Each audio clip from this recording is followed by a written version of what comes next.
Hello guys, இந்த video நம்ம discuss பண்ண போகிறோம்னு பார்த்தீங்கன்னா, நம்ம ஜெயிலர் 2ஓட டீசர் வந்து நாளைக்கு வந்து லான்ச் ஆக போகிறதா இப்போ வந்து ஒரு வேறு லெவல் அப்டேட் வந்து கிடச்சிருக்கு. அந்த அப்டேட்டை இந்த வீடியோ நம்ம டீட்டெயிலாக டிஸ்கஸ் பண்ணுவோம். அதுக்கு முன்னாடி நீங்கள் இந்த சேனல் புதுசாக இருந்தால் அந்த சேனல் சப்ஸ்கிரைப் பண்ணி பெல் ஐக்கனோட கிளிக் பண்ணி வச்சுக்கோங்க. வாங்க நம்ம வீடியோக்குள்ளே போகலாம். நம்ம ஜெயிலர் 2 வந்து நம்மளோட நெல்சன் டைரக்ஷனில் நம்மளோட ரஜினிகாந்த் சார் வந்து லீட் ரோலில் ப்ளே பண்ண போகிறாங்க. இந்த படத்துக்கு வந்து நம்ம அனிருத் அவர்கள் மியூசிக் பண்ண போகிறாங்க.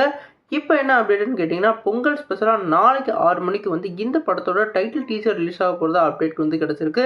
குறிப்பாக சன் பிக்சர்ஸே இதை வந்து அஃபிஷியலாக வந்து அனௌன்ஸ் பண்ணிக்கிட்டு இருக்காங்க.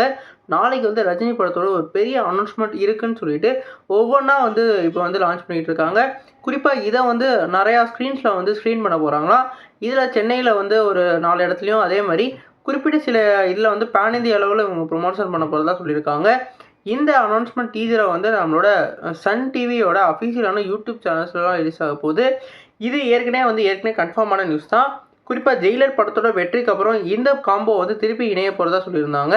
அதனால் நெல்சன் அவர்கள் அதுக்கடுத்து எந்த படமுமே தயாரிக்காமல் அவங்களே வந்து கவின் அவர்களோட பிளடி பேக்கர்னு ஒரு படத்தை வந்து ப்ரொடியூஸ் பண்ணாங்க.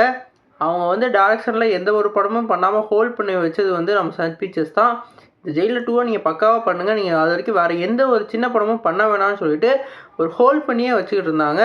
இப்போ நம்ம நெல்சன் அவர்கள் ஜெயிலர் 2ஓட ஃபுல் ஸ்டோரி நரேஷன் எல்லாமே முடிச்சிட்டாரு. இவன் டேரக்டாக ஷூட்டிங்க்கு போகிற அளவுக்கு அவர் வந்து இப்போ ப்ரிப்பேர் ஆகிட்டார். இப்போ தலைவர் 171 அதாவது கூலி படத்தோட ஷூட்டிங் வந்து ஓரளவுக்கு முடிஞ்சிருச்சு. அடுத்து இந்த படத்தை வந்து இந்த வருஷத்தோட ஏப்ரல் மாதத்துலேருந்து ஆரம்பிக்கிறதுக்காக பிளான் பண்ணியிருக்காங்க. அதனால தான் இப்போ வந்து ஒரு அனௌன்ஸ்மெண்ட் வந்து படக்குள்ளேருந்து லான்ச் பண்ணுறதுக்கு பிளான் பண்ணியிருக்காங்க.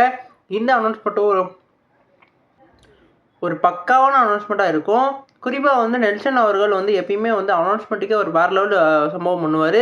அது வந்து நம்ம வேறு லெவலில் இருக்கும். எடுத்துக்காட்டால் வந்து இந்த படம் ஜெயிலருக்கே வந்து அனௌன்ஸ்மெண்ட்டாக வந்து நம்ம தலைவர் அவர்கள் வந்து சேரில் இருக்க மாதிரியும், அதேமாதிரி நெல்சன் அவர்களும் அதேமாதிரி அனிருத்தும் பின்னாடி நிற்கிற மாதிரியான ஒரு வேறு லெவல் அனௌன்ஸ்மெண்ட்டை கொடுத்துருந்தாங்க. அதுக்கப்புறம் இந்த படத்துக்கும் அந்த ஜெயிலர் 2க்கான அனௌன்ஸ்மெண்ட்டாக வந்து அவரோட கெட்டப்பு இல்லாட்டி லுக்கை வந்து ரிவீல் பண்ணுறதுக்கு நிறைய வாய்ப்பு இருக்குது. ஜெயிலர் 2 வந்து அவரோட ப்ரீக்வலாகவும் அவர் எப்படி வந்து முத்துவேல் ராயனா வந்து இருந்தார், எப்படிப்பட்ட ஒரு வார்டனாக இருந்தாருன்ற மாதிரி அவர் வந்து கதை நகரமா, இல்லை இதுக்கப்புறம் எப்படி வந்து அவர் வந்து சர்வே பண்ண போகிறாருன்னு சொல்லி கதை நகரமான்னு என்ன தெரியல. கண்டிப்பாக ப்ரீக்வலாக இருந்ததுன்னா பக்காவான ஒரு சம்பவம் இருக்குது. ஏன்னா இவங்க வந்து அந்த 3 கதாபாத்திரத்தையும் மையமாக வச்சு தான் படத்தை எடுத்திருந்தாங்க.